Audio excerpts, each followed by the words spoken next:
grabar esta. Listo, entonces vamos a empezar. Le voy a grabar también para subirles después. Eso, muy bien, ahí estamos. Espérame, profe, Ya. que no puedo cambiarle la diapositiva. Ya. Empieza nomás, profe. Sí, sí. ¿Quién es usted? Jaramillo. Jaramillo. Ya listo. Aquí. Buenas tardes, profesor. Buenas tardes, compañeros. Les voy a hablar acerca del objetivo. Sí se ve porque se me apagó la compu. No. ¿Sí? No, se ve No. pantalla negra.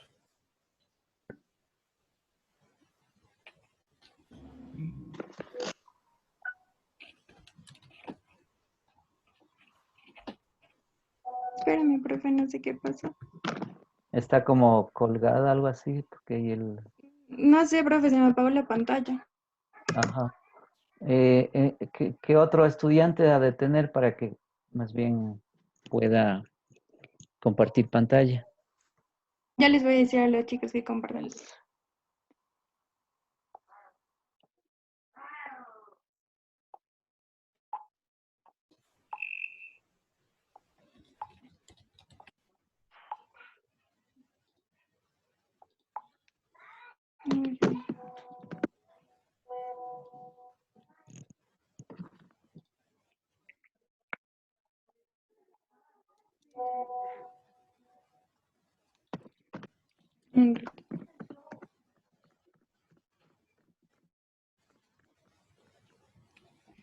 Perdón, ¿me puedo desconectar un ratito para reiniciar a la computadora? Claro. ¿Hay alguien del otro, del mismo grupo que tenga la... O sea, sí tenemos, profe, el problema es que estamos conectados en el teléfono. Si quieres me puedes enviar a mí para yo pasarles. Ya, gato, gracias. Espérame un ratito.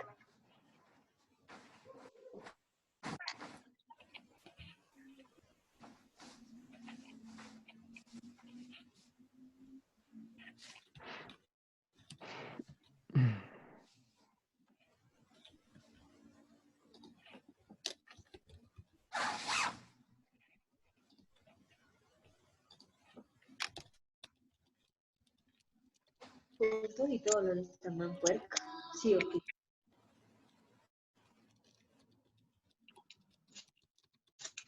Estarás en clases de...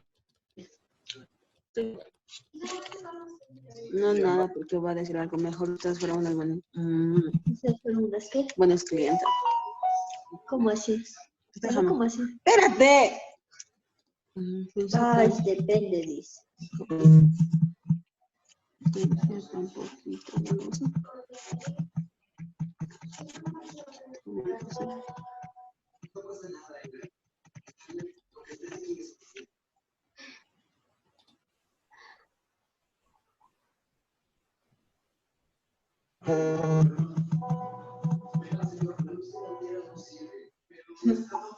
Ya te veo a qué precio están.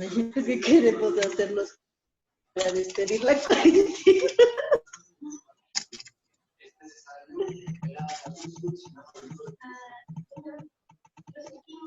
Belén, tu micrófono está abierto, por favor. ¿Qué dice? El micrófono de la chica Belén está abierto. Belén no tiene apellido. Ah, sí, alguien tiene. Ya, listo. Ya les paso de los chicos. ¿Usted tiene ya el documento? Sí. A ver, entonces vamos a...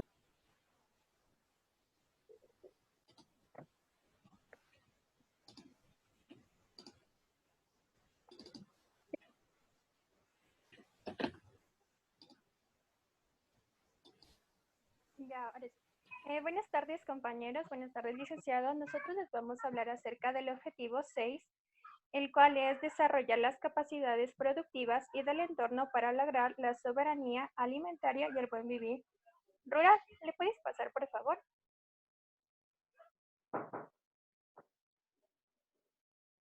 Ya, ok. Lo que prácticamente el objetivo nos manifiesta es que el diálogo relacionado con los sectores rurales y también campesinos han sido claros en la necesidad de promover el desarrollo rural, integral y el buen vivir. Los ciudadanos del sector rural demandan un acceso a la tierra, agua, semillas y demás servicios básicos y servicios públicos. Las relaciones entre el campo y la ciudad han experimentado cambios históricos. En nuestra región, el desarrollo rural no ha sido asumido por el Estado como un eje central en los esfuerzos por cambiar nuestra matriz productiva. Al contrario, se lo ha limitado a un papel subsidiario del desarrollo nacional. De esta manera, se piensa que las zonas rurales son fuente de provisión de alimentos a muy bajo costo para las urbes, mientras que la industria y el comercio como una ocupación de la producción para el progreso. En la última década en la última década se hicieron importantes intervenciones públicas para mejorar las condiciones de vida de la población rural más desfavorecida. A continuación, mi compañero. Ya, espérese un momento. Elizabeth, ¿tiene prendido su teléfono? Perdón, Sí, usted está exponiendo. no, ya sí, estaba exponiendo, pero ya acabé. Ya, Era ya. todo. Sí, porque hay una puerta que suena muy duro para que le silencie Ahorita le pago. Ya, listo. Ya. Ya, acotando lo que dijo mi compañera, una parte muy importante de la producción de las zonas rurales se direcciona en el consumo de las ciudades. Otro punto también es mejorar los canales de distribución para permitir mayores ingresos para la oferta de productos en cuanto a precios justos y variedad, lo que a su vez requiere controlar el contrabando. Otro punto importante también es que otra parte de la producción abastece las fábricas, por lo que se debe incentivar acuerdos formales para el abastecimiento de materias primas con visión a largo plazo que permitan reducir la vulnerabilidad a los cambios de precios y compartir la creación de valor. Todo este esfuerzo nos permite fortalecer el nivel del encadenamiento productivo. Igualmente debe incluir estrategias que reduzcan las vulnerabilidades propias del mercado, también como el de motivar la producción de alimentos y el consumo de alimentos saludables de origen nacional.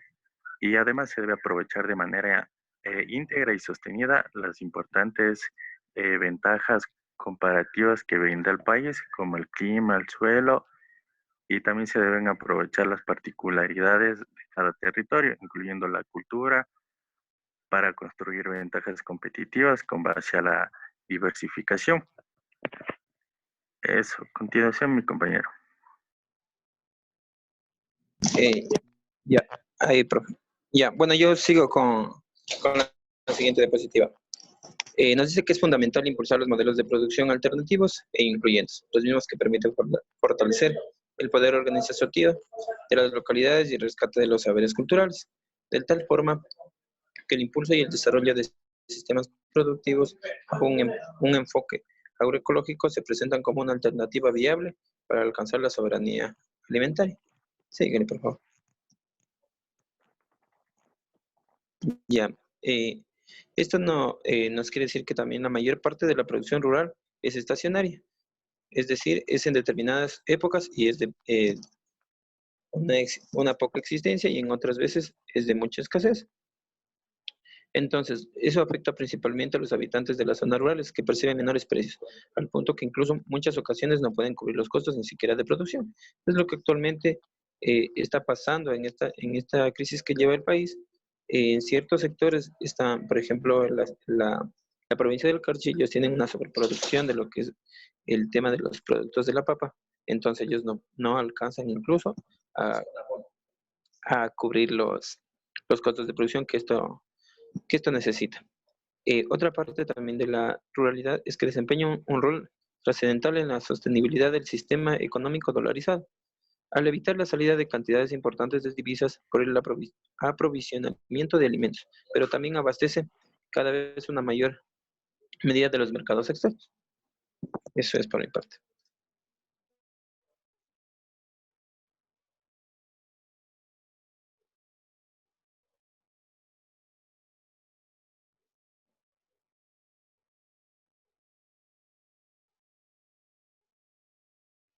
¿Terminaron de exponer el grupo?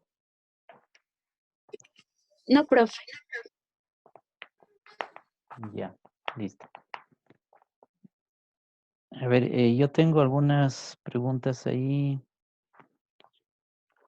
A ver, una es sobre el tema de la soberanía alimentaria. A ver, en la Asamblea Nacional, en estos años últimos ha habido una discusión, incluso desde la misma Asamblea Nacional Constituyente, sobre la soberanía alimentaria. Este concepto viene también de otras partes de esta región, por ejemplo, los Sin Tierra de Brasil, la Vía Campesina, que es otro grupo de gentes asociadas, también los pueblos indígenas del Ecuador, los afroecuatorianos, y entre otros vienen planteando pues ya esto de la soberanía alimentaria. Es decir, que para poder sostener una sociedad se requiere cultivar de manera agroecológica, utilizando, por supuesto, las tierras en el Ecuador que tienen que ver más con cuestiones asociativas o también distribuidas en el ámbito del campesino rural o de los campesinos indígenas también. Es decir, ese fue un planteamiento muy interesante y de hecho recogido en la Constitución ecuatoriana. Pero hay otro elemento que hubo también desde la Asamblea, incluso en ley se ha propuesto lo que llaman la seguridad alimentaria. La seguridad, en cambio, es un planteamiento que viene desde los grupos de élite de este país, desde grupos poderosos que son los que controlan también grandes extensiones territoriales y tienen monocultivos o se dedican al monocultivo. Bueno, ahí hubo un debate muy fuerte e incluso de choque entre las posiciones de los que van por la vía de la soberanía alimentaria y aquellos que van en cambio por la seguridad alimentaria, que son dos conceptos totalmente distintos, incluso opuestos, diríamos. Bueno, pero mi pregunta va porque ustedes han planteado dentro también de las capacidades productivas del país, incluso que son las que sostienen la dolarización y no solo la dolarización, sostienen el sistema productivo nacional de alguna forma, que yo les había dado el dato la semana anterior de un 70% de lo que nos dan los datos es lo que se dedica a todo el tema de la economía popular y solidaria. Entonces, para reflexionar sobre esto, me pregunto, ¿qué importancia tiene la soberanía alimentaria y cómo hacer también para que en este país se redistribuyan las tierras? Porque el problema de las tierras es que están controladas, es decir, el 90% se puede hablar, yo no recuerdo exactamente el porcentaje en este momento, pero el 90% de tierras están en manos privadas y el resto está entre la tierra pública, es decir, que está básicamente en lo que son estas reducciones dedicadas más para el cuidado de la naturaleza, o como en el caso del Yasuní, y luego el resto pues están en manos de comunas que son más bien formas territoriales en donde descansan ahí poblaciones también indígenas o afroecuatorianas. Entonces mi pregunta es esa, ¿qué dice el grupo sobre esta inquietud mía? O sea, profe, aún no terminamos de exponer. No sé qué pasó, creo que se desconectó mi compañero que iba a continuación. Ahorita ya se volvió a conectar. Permítanos un ratito. A ver, pero guarden la pregunta que les hice para que la contesten luego. ¿Me captó? Sí, profe. Y listo. A ver, La entonces, siguiente. a ver. Sí, quedaron en esa diapositiva, chicos. La siguiente, por favor, compa. ¿Eso? Sí, bueno. Aquí vamos a ver unas de las políticas, son varias, ¿no? Pero logramos recalcar las que son más importantes o las que están más más comprensibles y relacionadas con lo que estamos viviendo ahora. Aquí vamos a ver que las políticas que se presentan, fomentar el trabajo y el empleo digno, haciendo énfasis en las zonas rurales donde principalmente ahora son los que nos están ayudando en lo que es alimentación y se está haciendo de una manera efectiva. También vamos a promover la distribución de tierras, el acceso equitativo de los medios de producción, con énfasis en el agua, las semillas, que es lo principal, para poder tener unos buenos cultivos. Sigue la siguiente, por favor.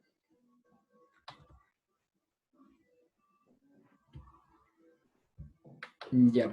Otra de las políticas es impulsar la producción de los alimentos. Obviamente, a esto se hace relación los mercados directamente porque son los que principales en distribuir los alimentos frescos.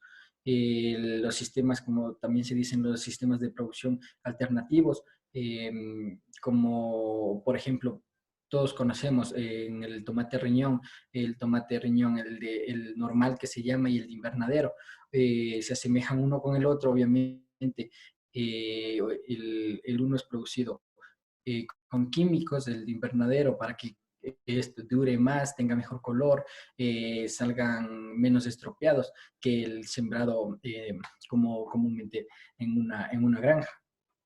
Como política también a fortalecer la organización de asociatividad. Para esto, lo que se ha dado y principalmente se ve son los bancos comunitarios, donde los principales agricultores se prestan entre ellos mismos el dinero para poder subsistir y hacen créditos también, obviamente, a personas que son aledañas a la asociación que hacen ellos. Porfa, la siguiente. Ya. Bueno, aquí vamos a ver unas de las metas para el 2021. En lo que es a números, reducir la incidencia de la pobreza por unos ingresos rural del 38%, 38.2% al 31.9%. Incrementar la tasa de empleo adecuado en el área rural, asimismo de un 27.8% a un 35.2%. Reducir también el 59.9 al 49.2 la tasa de pobreza, que obviamente las metas ahora se van a complicar por la situación. También incrementar el acceso al riego, como decían, es 760.473 hectáreas a 826.695 hectáreas en 2021.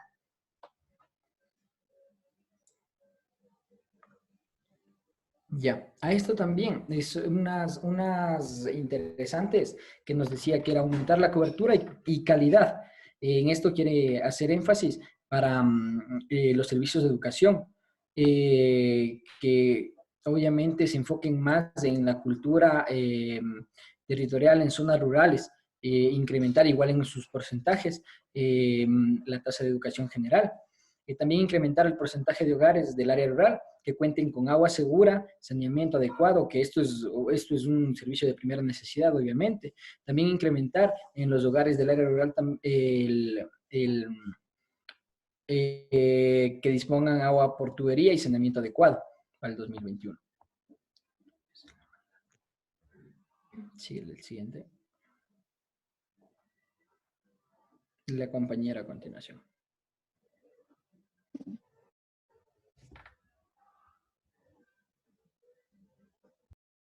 Ya, yo les voy a hablar sobre las intervenciones emblemáticas para el eje 2. El primero es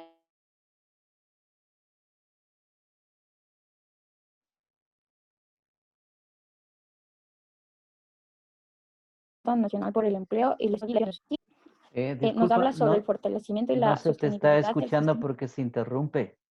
Se te estaba Se está cortando. quedando Sí. en silencio, sí. A ver, permítame un rato.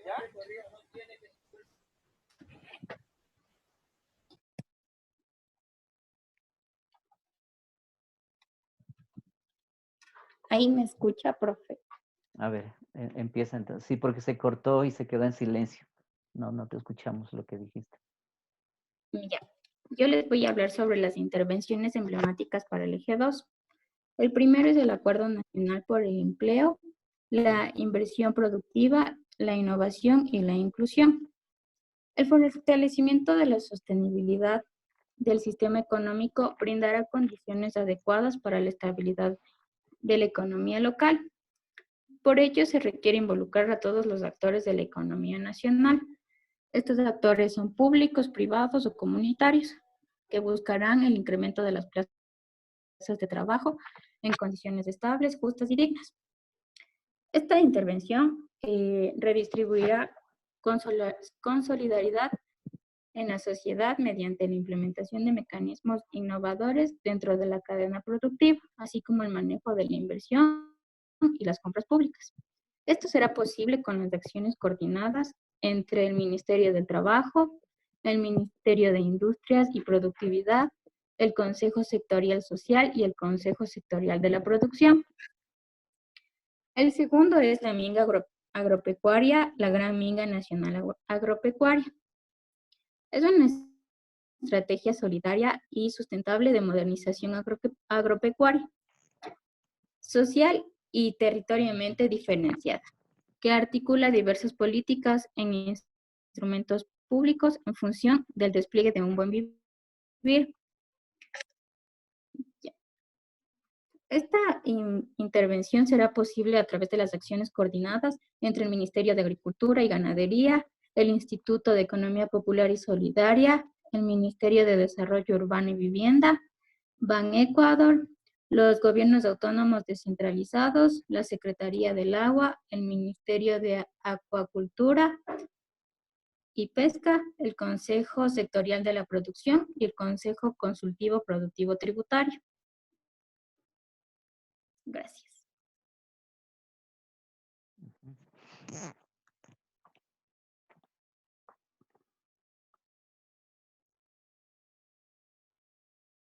¿Ya acabó de exponer el grupo? Sí, profe. Ya listo. Bueno, después les voy a pedir el nombre de cada uno de los del grupo, a ver. Pero yo les había hecho una pregunta anterior, a ver, que quedó pendiente ahí. Ya, entonces, a ver, ¿qué piensan de esa pregunta que era sobre la soberanía alimentaria? ¿Nos puede repetir, profe, por favor? A ver, yo les decía que em, había habido una discusión desde la Asamblea Nacional hasta estos próximos años sobre este concepto de soberanía alimentaria y el otro, el de la seguridad alimentaria. El de la soberanía alimentaria viene más, decíamos, por prácticas que se han venido generando en varios lugares de América del Sur. Por ejemplo, yo decía la vía campesina, es un grupo de campesinos de varios países que están conectados incluso en red y discuten mucho el tema este. Por ejemplo, el tema de las semillas, el tema del agua, de los territorios, etcétera.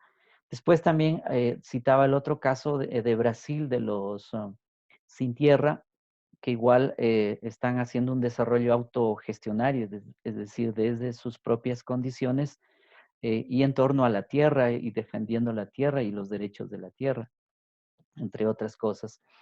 Y en Ecuador también decía que los pueblos indígenas y afroecuatorianos también estuvieron debatiendo y incluso exigieron eso a los asambleístas para que se incorpore el concepto de soberanía alimentaria, porque ese concepto pues había venido siendo ya impulsado desde los años 80 para acá, en términos más de reforma agraria, es decir, solicitaban la reforma agraria del país para que se redistribuyan las tierras, pero eso en realidad no ha sucedido en vista de que ya desde Sixto Durán Ballén, año 1994, el gobierno creó la Ley de Desarrollo Agrario para ir sustituyendo la reforma agraria que se dio en años anteriores.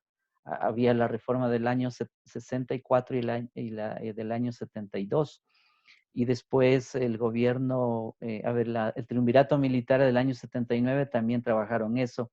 Pero este gobierno, digamos, neoliberalizó, si me refiero a Sixto Durán, neoliberalizó de algún modo el sistema y modernizaron, según ellos, pues el campesinado, las tierras campesinas, y en el caso del campesinado, pues para que se incorporen a la producción, decían, pues de nacional.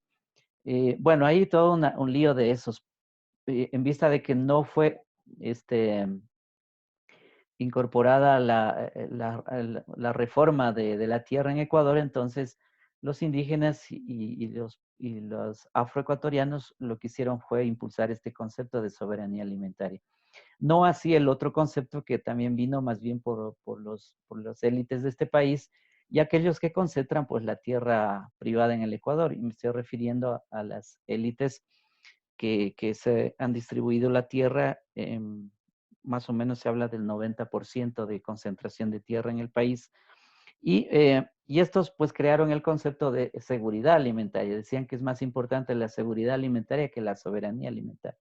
Bueno, entonces como quien expuso primero había hablado sobre la soberanía alimentaria, sobre la capacidad productiva que se requiere del país.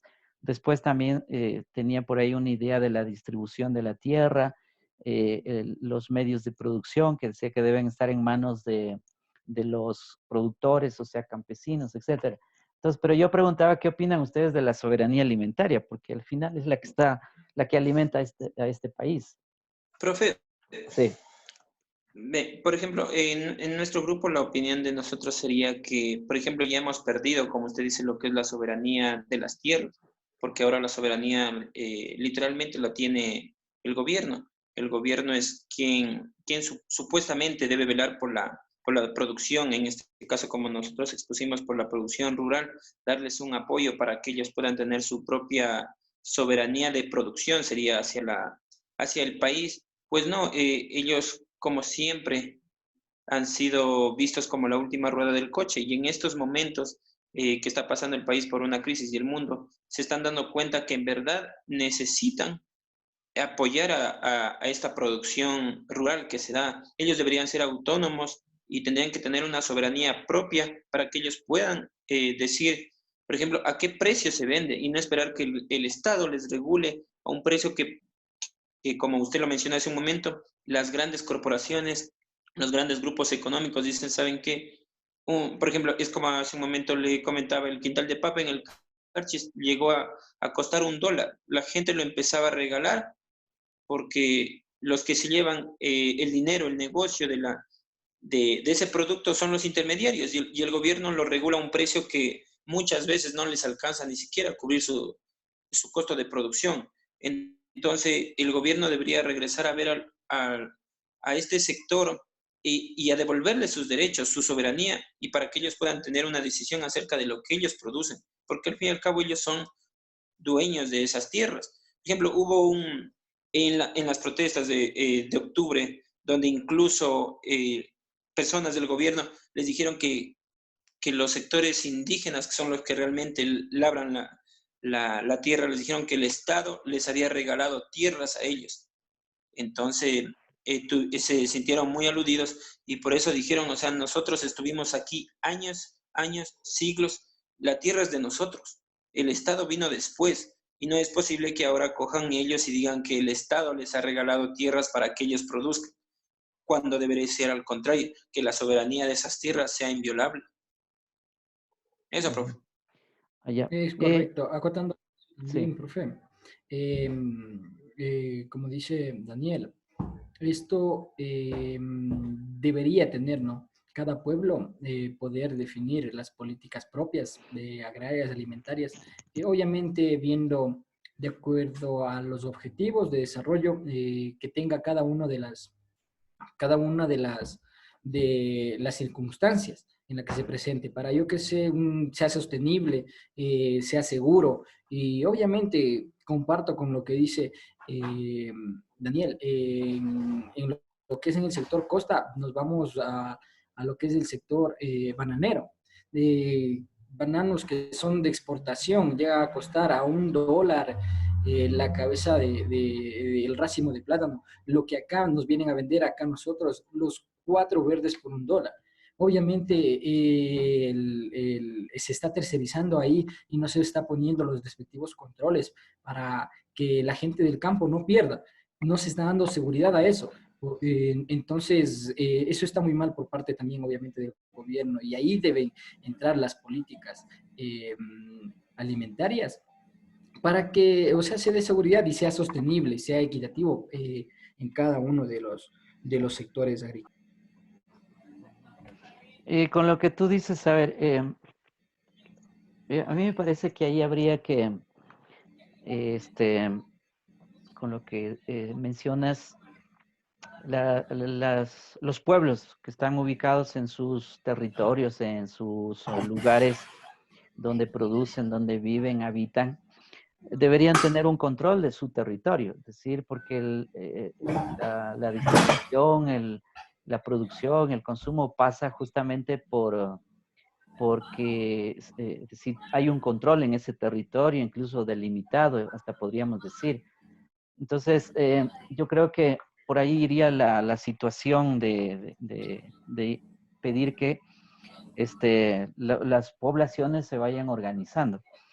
Porque lo otro, pedir al Estado que haga, ustedes saben que eso es pedir peras al olmo, no va a suceder, nunca ha sucedido y no va a suceder. Es decir, eso, vivir de la ilusión, porque el Estado es una ilusión en realidad, es decir, ahí no hay que esperar nada. Y ahora lo sabemos mucho mejor que antes, porque ahora se muestra con claridad eso. Entonces, la cuestión es que cada comunidad, cada localidad, pues tiene que tener un control sobre sus territorios y producir en esos territorios. Por supuesto que en términos ideales sería que la política pública debe apoyar eso, pero como te digo, yo tengo mucha desesperanza, desconfianza del Estado. Es decir, yo no puedo entender eso porque, decir, por experiencia histórica que tenemos de siglos ya. Si los siglos nos van enseñando que no, esa vía no funciona. Es decir, el Estado, incluso yo estaba ayer escuchándole a José Mujica, que decía que hay que recuperar el Estado. Entonces, él siendo expresidente de Uruguay, que diga eso, pues, o sea, es muy plausible eso, o también no plausible, en el sentido, digamos, que se puede aplaudir o no aplaudir. Pero la experiencia histórica de estados que hemos tenido en el periodo moderno, sencillamente no han dado resultados y por eso digo es pedirle peras al olmo. Entonces yo creo que la situación está más bien, si queremos hablar de soberanía alimentaria, está en el control, en el empoderamiento que deben tener pues cada uno de los pueblos, las localidades en sus propios territorios e incluso ahí mismo la educación debe ir en ese sentido, es decir, deberemos educarnos, yo digo también en ese sentido, el currículo debe cambiar porque no podemos continuar en la misma onda. Incluso aquí yo plantearía, a ver, unos elementos que deberíamos desarrollar a futuro como sociedad. Un primer elemento es lo que ya en el curso ustedes han hablado, que es fundamental, sin el cual no podemos desarrollarnos, que es el tema de la educación, ¿sí? Entonces, la educación es primordial y eso va desde abajo y la educación en la población en todos los niveles, ¿sí? Eso se junta también a lo que podríamos llamar, hay que desarrollar la ciencia y la tecnología. Es decir, la educación apunta también hacia la ciencia y la tecnología, porque en la experiencia histórica que tenemos, pues nos han mostrado que ahí está el desarrollo de los pueblos, es decir, en la ciencia y la tecnología. Y el otro elemento que hay que desarrollar es el tema de la medicina, la medicina, la salud, pero es la medicina como ciencia. Incluso ahí hay prácticas en Ecuador, como por ejemplo Cotacachi mismo, entre otros lugares donde se practica la medicina tradicional y la medicina moderna, es decir, se juntan las dos. Pero es el tema, yo creo que ahí, por ahí tenemos que ir apuntando en cuanto a un nuevo sistema de sociedad que incorpore estos elementos, es decir, educación en todos los niveles y en todos los ámbitos de la sociedad, Por ejemplo, ahí eso pasa también por el analfabetismo que tiene el país, entonces hay que trabajar en políticas que se logre este, eliminar, digamos, el analfabetismo y que todas las personas tengan niveles altos de educación. Lo otro es lo que decía la ciencia y la tecnología, que hay que desarrollarla porque nuestros sistemas educativos e incluso el de la universidad, pues no desarrolla la ciencia ni la tecnología. La ciencia apenas, como quiera se habla, pero no es que se la desarrolle por sí mismo. Y la medicina que tiene que ver con el cuerpo, con la salud de las personas, con la salud del conjunto de la gente. Y eso digo porque lo que estamos viviendo en estos días, pues nos está mostrando que el sistema público de salud está hecho pedazos, es decir, no funciona, está en la debacle. Bueno, entonces, eso para comentar lo que tú decías. De ahí, Yo, profe, ya, quería aportar una sí, idea. después quería hacerle otra pregunta. eh, Me parece que era Daniel que hablaba de la especulación que se está generando. Y ese es otro problema en la sociedad ecuatoriana y, bueno, y en general en el mundo, es decir, lo que él decía, que un quintal de papas resulta que los están vendiendo a dólar. Y claro, y viene el especulador y se lleva el conjunto de papas y las va a vender en el mayorista en cualquier mercado de este país en precios altísimos, incluso dividiéndolo por libras o por arrobas o por medias arrobas y te venden carísimo. Entonces, mira, ahí hay un problema del mercado, es decir, el mercado especulativo y así ha venido funcionando eso. Entonces, bueno, ahí viene la pregunta también que quería hacer, creo que era Daniel. Bueno, entonces, ¿cómo arreglamos ese problema? Porque es un problema social. Profe, yo quería A ver, acotar una idea. sí. Eh, ya, quería leerles la definición de la soberanía alimentaria. Dice que es la capacidad de cada pueblo para definir sus propias políticas agrarias y alimentarias de acuerdo a objetivos de desarrollo sostenible y seguridad alimentaria. Entonces, esto concuerda mucho con lo que usted nos acaba de decir, que me parece que es una solución que se podría dar respecto a la soberanía alimentaria, es que cada pueblo se ponga sus propias metas, se defina sus propias políticas y creo que eso incluso pudiera ayudar al Estado. O sea, incluso de esa manera eh, pudiera haber un mejor control sobre la calidad de los productos e igual las especulaciones. Y yo creo que en realidad actualmente así se maneja el gobierno. Supuestamente tiene que haber en cada pueblo, en cada cantón, existe una autoridad que debe manejarlo de esa manera y coordinar con las otras autoridades de los otros pueblos. Lo que me parece es que no se realiza bien este trabajo. O sea, si es que este trabajo fuera eficaz, si es que sí lo harían bien, sería mucho más fácil manejar esta situación. Profe, contando lo que dijo mi compañera, yo creo que Ajá.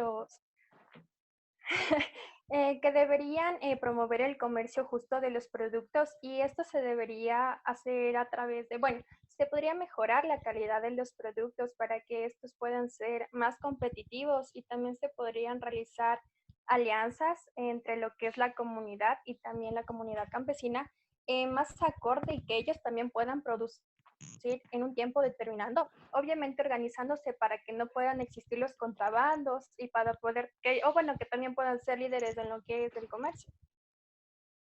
O sea, tu idea, ¿qué sería el comercio justo? Correcto, profe. Ya.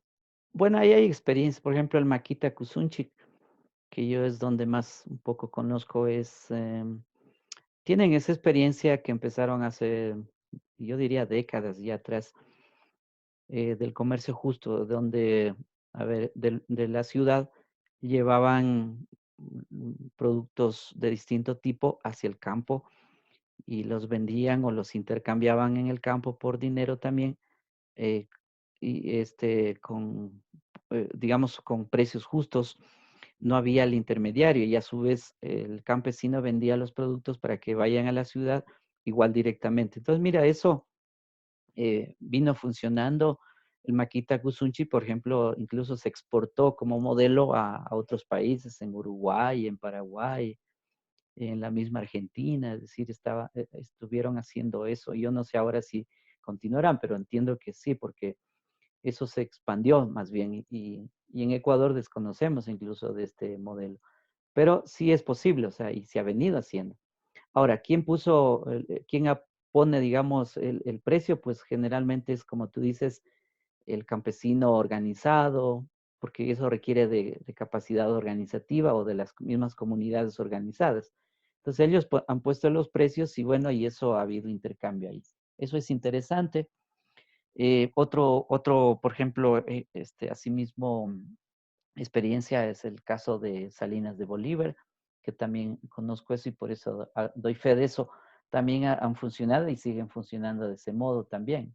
Es decir, compran al productor directamente y llevan a las fábricas, digamos, que tienen ahí. Entonces, y se da pues comercio justo.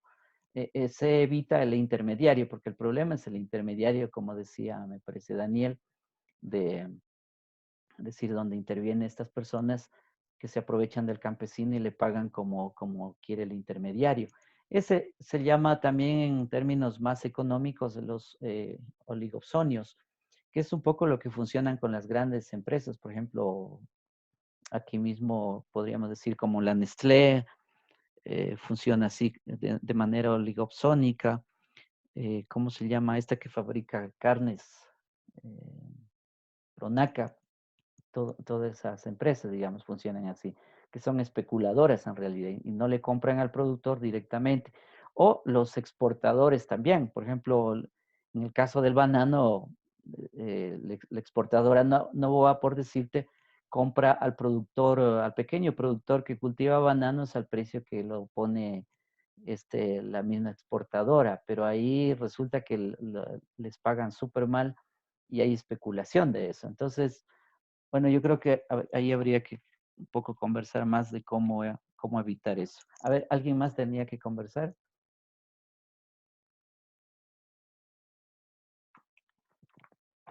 Listo. Dígame el nombre del grupo. ¿Qué grupo son ustedes?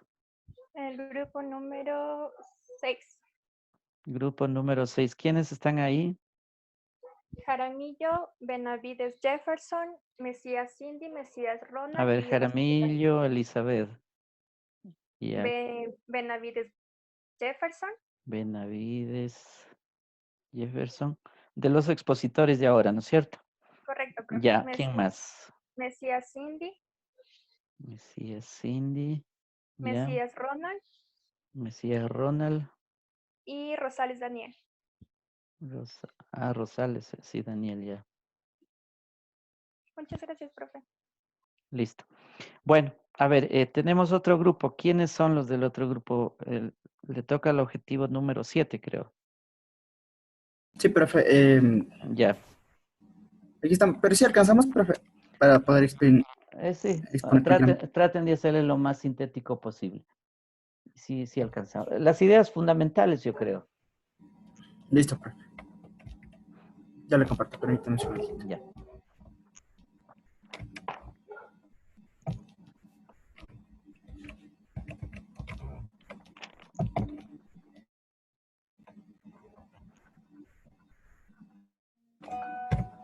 Objetivo 7 es este.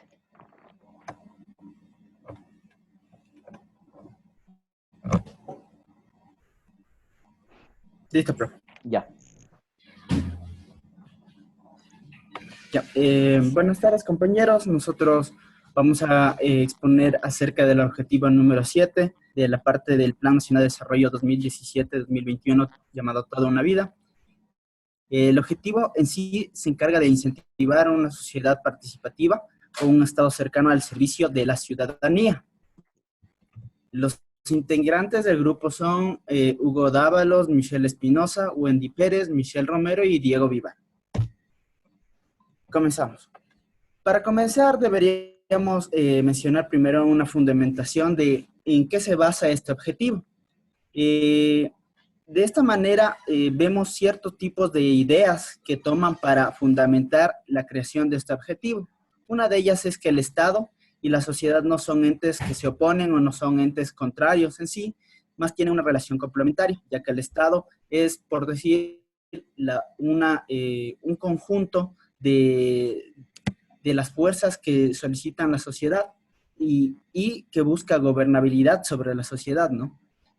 De esta manera se ve que se comprende al Estado y a esta relación entre la sociedad como un servicio público que se da hacia sus integrantes, hacia sus entes, que serían la ciudadanía, y que lo relaciona como agentes que tienen deberes y obligaciones. Así también el Estado comprende a una sociedad como un ente que es heterogéneo, un ente que es de variados intereses, de variadas solicitudes y necesidades, y que está predispuesto a atender a estas o dar soluciones, ya sean solicitudes y necesidades individuales o colectivas. Así también debemos verificar que el Estado realiza un ejercicio en donde los procesos responden a intereses políticos de minorías y de mayorías. En el caso de las mayorías, atienden a problemas que se conforman o que atañen a volúmenes grandes, ¿no? Para así ver que hay una parte fundamental del fundamento que busca este objetivo, que es la territorialización del Estado, que significa la desconcentración de las competencias que tienen las diferentes instituciones y los servicios que asimismo estas instituciones generan, ¿no? Por eso se busca en cierto aspecto generar diferentes instituciones, diferentes tipos de gobiernos seccionales que puedan tomar estas decisiones individualmente. Y así que también pueda facilitar la interrelación ciudadana. También se ve que se abandonan los modelos inoperantes de gobiernos específicamente anteriores. Supuestamente buscan igualdad entre la variedad de las clases, entre los tipos de género, buscan priorizar la planificación y evitar emergencias de planificación. Así también, en el periodo actual, el Estado, según la fundamentación que da aquí en este objetivo, dice que se transforma y que es ya capaz de responder a las demandas de la sociedad. Pueden ser, ya sean demandas de volumen grande o demandas individuales. Así buscan que la tarea sea desarrollar en un periodo una sociedad que sea protagónica, que esté activa, participativa y que tenga una libertad individual. Y de esta manera buscan una interrelación más efectiva entre lo que sería el Estado y la ciudadanía. También podemos visualizar que el Estado se compromete a mejorar su relación entre la ciudadanía, buscando simplificar los procesos, una creación de mejores normativas que faciliten las operaciones, la operatividad entre las diferentes instituciones y sus componentes. Ya, la participación ciudadana y el Estado nos habla sobre una propuesta acogida desde los diferentes lugares de un territorio nacional, ya que esto dan cuenta a la necesidad ciudadana de consolidar la participación de manera inclusiva. Esto confluye la visión de jóvenes y niños, mujeres, profesionales y estudiantes que trabajan de manera conjunta en espacios rurales y urbanos, ya que existe una mirada hacia los gobiernos autónomos descentralizados como responsables del desarrollo local, que debe ser sostenible y efectivo, ya que para ello se plantea la gestión efectiva de sus competencias de una manera particular en la prestación de servicios públicos a su cargo.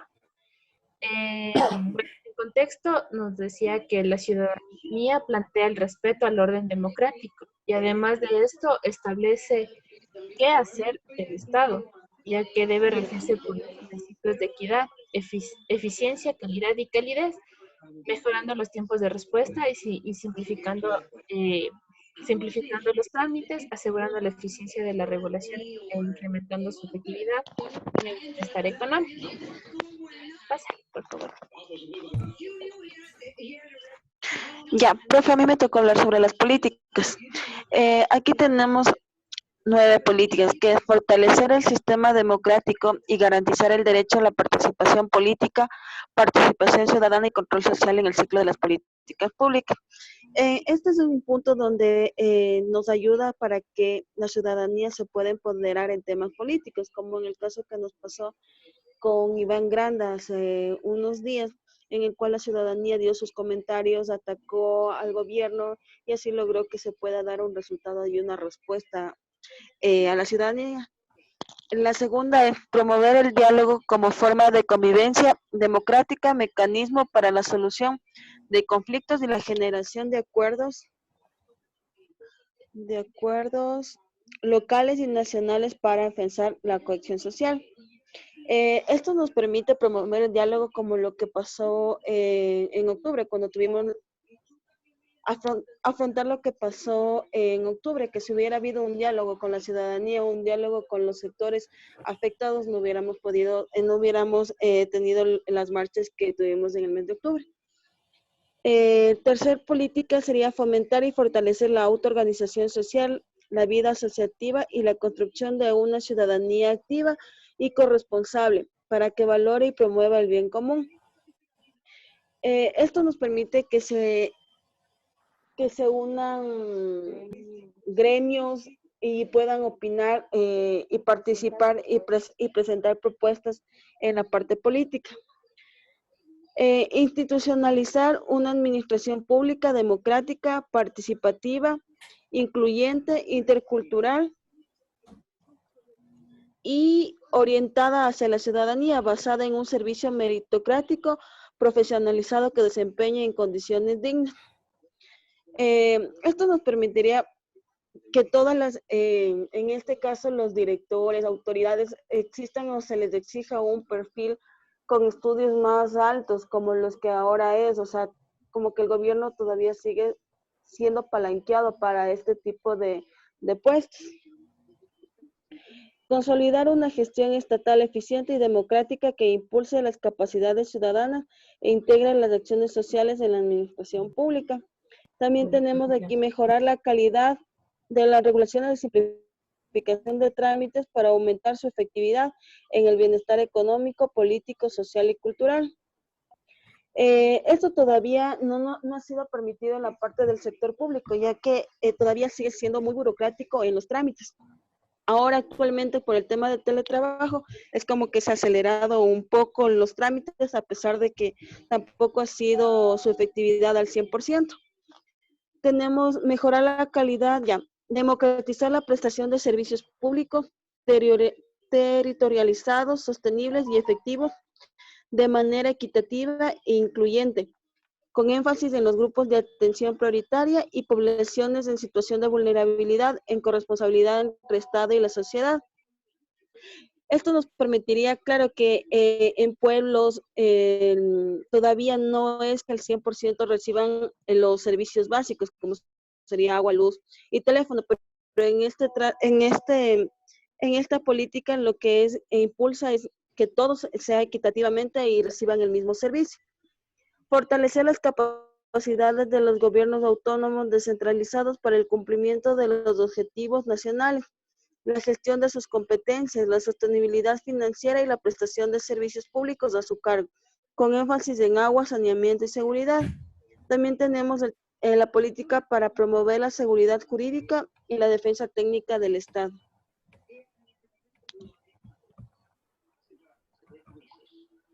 Gracias. Ya, dentro de las metas planteadas a 2021, escogimos las más importantes, que era aumentar el porcentaje de hogares con acceso a servicios básicos en los territorios que el gobierno no mucho ya. Como otra meta escogimos aumentar el índice de percepción y atención a la calidad del servicio público ciudadano. También aumentar el número de espacios nacionales de diálogo político coordinados entre el Ejecutivo, entre otros funcionarios del Estado y los gobiernos autónomos descentralizados. Todas estas metas son planteadas al 2021. Gracias. A ver, un breve aviso que apaguen los teléfonos, perdón, Belén, tu micrófono está prendido. Silencie sí, los micrófonos. Ya, ahí sí. Listo. ¿A quién le toca ahora? Saludito. Ya.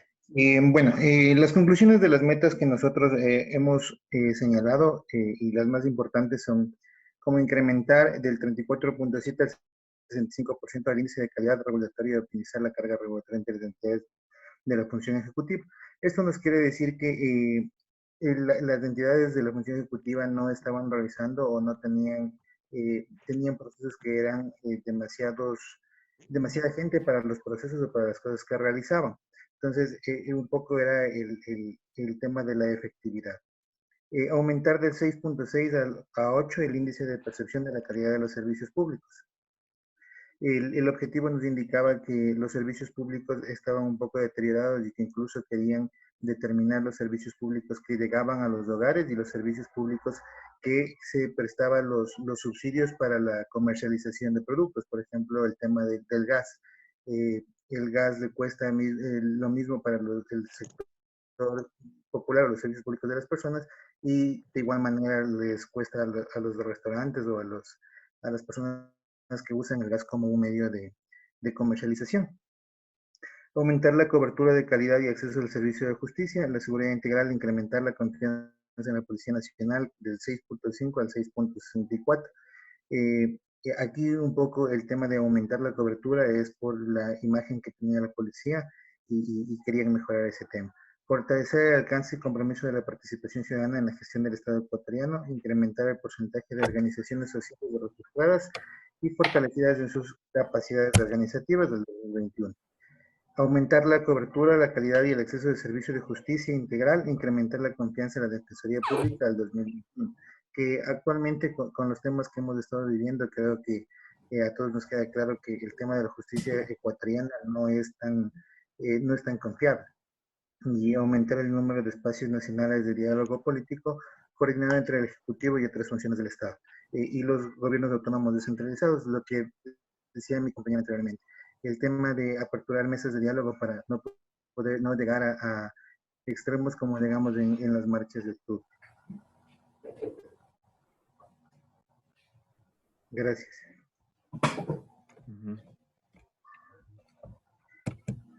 ¿Terminó ahí el grupo? Sí, profe. Ya. A ver, entonces dígame el nombre de los integrantes del grupo para poder anotarlos. Hugo Dávalos, profe. Hugo Dávalos, ¿quién más? Michelle Espinosa. Michelle Espinosa. Ya. Wendy Romero. Perdón, Wendy Pérez. Disculpen. Wendy. Wendy Pérez. Pérez, ya. ¿Quién más estaba ahí? Michelle Romero. Michelle Romero. Y Diego Vivar, profe. Diego Vivar. Ya. Listo, creo que ya no nos queda tiempo. Entonces, ¿queda algún grupo todavía pendiente o ya no? Sí, profe, mi grupo, el profe, objetivo 8 también falta del exponer. objetivo 9 también queda. Ah, nos quedan 2 grupos. Bueno, entonces hacemos el día martes, dejamos pendiente y ahí vamos a trabajar los que nos faltan. Ya, listo, jóvenes. Bien, en todo caso había ahí una pregunta que dejo planteada, pero que no creo que la vamos a discutir. Hablaba el grupo, el primer expositor sobre la territorialización del Estado. Yo apenas escuché eso, me preguntaba cuál territorialización, si lo que hace es todo lo contrario. Por ejemplo, en la Amazonía están sacando a la gente de los lugares y están yéndose a los pueblos o están saliendo también a la ciudad. Lo mismo ha pasado en el campo, en las provincias de la sierra, que la gente va dejando los pueblos o abandonando los campos y se va yendo a la ciudad y se amontonan en Quito y Guayaquil o en alguna otra ciudad. Entonces, eso se llama desterritorialización. Es decir, el Estado, en lugar de lo que decía ahí, que la territorialización del Estado, pues hace todo lo contrario. Bueno, esa era mi pregunta de discusión, es decir, ¿cuál territorialización? Ya. Nos veremos la próxima clase con el siguiente grupo. Bueno, y que les vaya bien. Buen fin de semana. Descansen. Muchísimas gracias, profe. Hasta luego. Chao, que les vaya bien.